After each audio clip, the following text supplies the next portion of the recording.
Okay, it's my pleasure to introduce Kodi, Jesse Taylor. All right.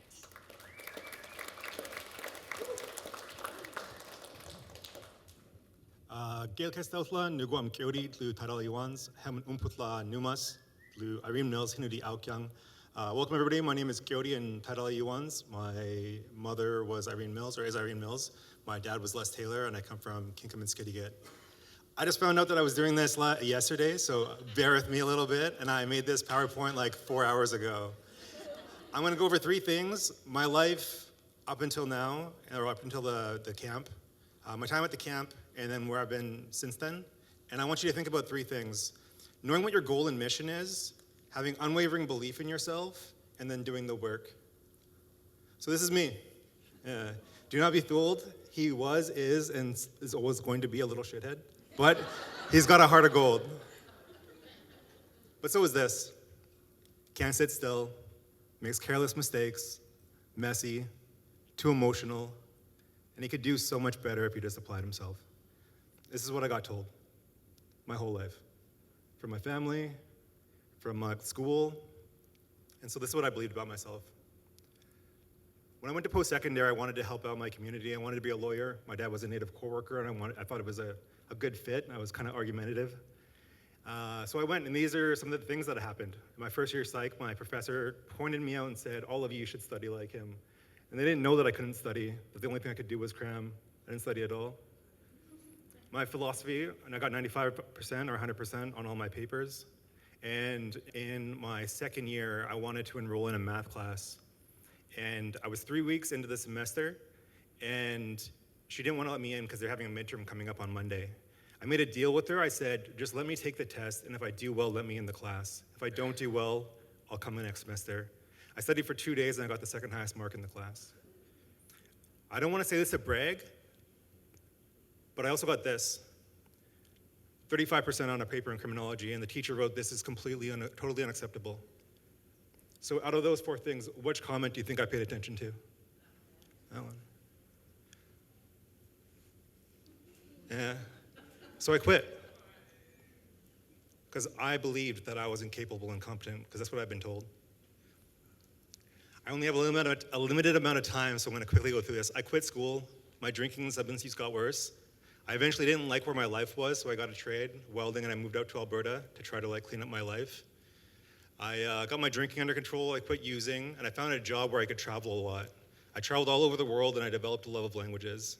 I found myself in South Korea 3 winters in a row, and I was dedicating all this time and energy and trying to learn Korean. It was in my 3rd year that I realized that I should move home and try to learn Haida and Kwakwala. So summer 2019, I moved to Vancouver. I joined as many Haida and Kwakwala classes as I could.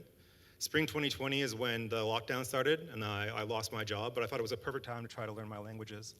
I took all the resources and I tried to study, and I struggled and I couldn't do it, just like I always had. And just like before, I wanted to quit. But this came to me. It was a memory that I had from when I was really little. It's one of the first memories that I have of being at Skidegate. We were doing a family or a community dinner. My mom pulled me aside and she said, you need to go help out. She said, whenever there's work to be done, everybody helps out. Everybody does what they can to the best of their ability. So I tried to figure out how I could help out. So I started a bilingual baby book publishing company. I was a welder for 12 years. I had no idea what I was doing. I didn't know what I didn't know, but it meant a lot to me, and so I just worked at it every day. 2 months before my shipment came, my dad passed away. And I don't know what it's like for other communities, but in my community, when your dad passes away,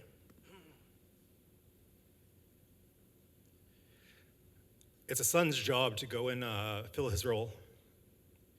I only had sisters, and so I was trying to fill his role.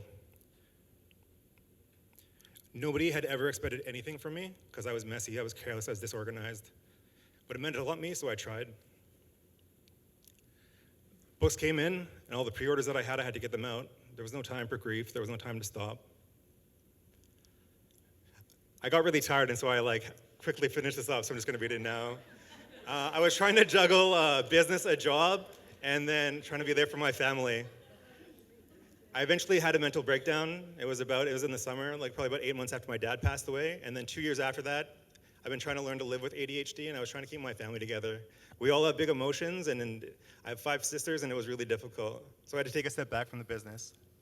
It was toward the end of the 2 years that I finally got a chance to come to Bear's Lair. I had struggled trying to run my own business for 2 years, and it was awful the entire time. I got put on a team, I got put with a great mentor, and I realized how great it is to work on a team. So you don't have to do everything. How amazing it is to have a mentor to ask for help when you need it. As soon as it ended, I learned a lot of great things, networking, all of the rest of it, but a lot of the things that I applied right away was I hired an assistant, I hired somebody with experience in manufacturing to take that over for me, and I got a bookkeeper and accountant as soon as possible. It is the best hire I've ever done. And I've even hired mentors. I hired an executive coach because I knew that I didn't have the skills that I needed to. And I realized that from my time here. After the camp, that January, I decided to quit my job.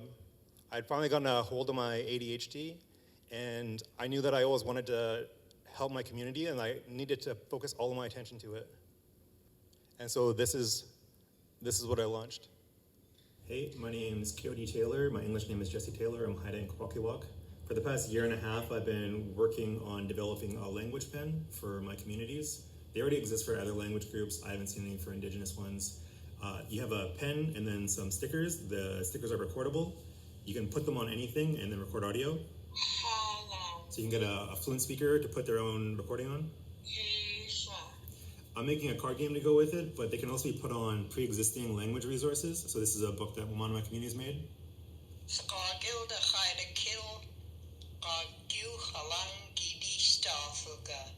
The school districts from my territory, Haida Gwaii and then Northern Vancouver Island, have already tried this out. The response was really good. They're picking up some units. A number of communities throughout BC and Alberta are also picking them up. And I think it'd be really useful for any language revitalization work. I have other videos. If you want to go on my website or my social media, you can see them there.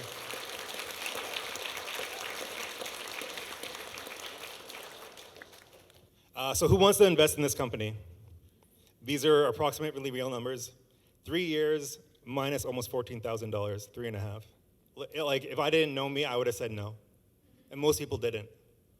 But July 2024, I got about $11,000 in revenue.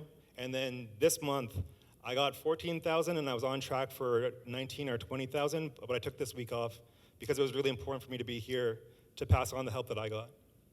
So what those numbers on the last slide didn't show was in 2021, my dad passed away. And so I was dealing with that. 2022 was when I was dealing with my mental breakdown and learning to live with my ADHD. 2023 was learning about the ADHD and trying to keep my family together. I had to pick between my family, my mental health, and my business. I couldn't do all three, and so I had to put one down. So not many people wanted to show up, but some of the people in this room did. I want to give a shout out to Liz and Wendy for taking the time to hop on a call with a guy who was struggling a lot. I couldn't get any funding from all of these organizations because of my financials were so bad. And so I hopped into my car and I did a 30-day trip around BC, Alberta, and Saskatchewan. I just drove to communities because I couldn't get a response on email or phone. I drove from community to community saying, I think this is really valuable and I think it could help a lot of people. And that's how I got those sales. And I struggled for so long and it felt like nothing was going anywhere until it did. And so I got a radio interview covering the work that I did. People are writing articles about it now. And so I want to go back to that, knowing what your goal is and knowing what your why is, having unwavering belief in yourself, and then putting the work in, because those are what made that happen. I knew what my mission was, and it was to help as many Indigenous people learn their language before I die. I used to doubt myself all the time, and I've worked on it, and now you can come and talk to me. I have no doubt that I can accomplish whatever I set my mind to. And then I put the work. It's all happened really fast, it looks like in the past 2 months, but that's because I've been working at it for 4 years, and I've been working on myself for 2 years.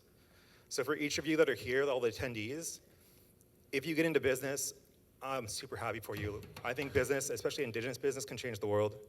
But whatever you do, I want you to have a goal, be the best at whatever you do, and then put the work in, and then believe that you can do it. And for all the sponsors and everybody who showed up, I honestly think the only people who can help Indigenous communities is Indigenous people, but everybody can help out. And I think if you're here, you want the best for Indigenous communities, just like we do. And so that's our goal.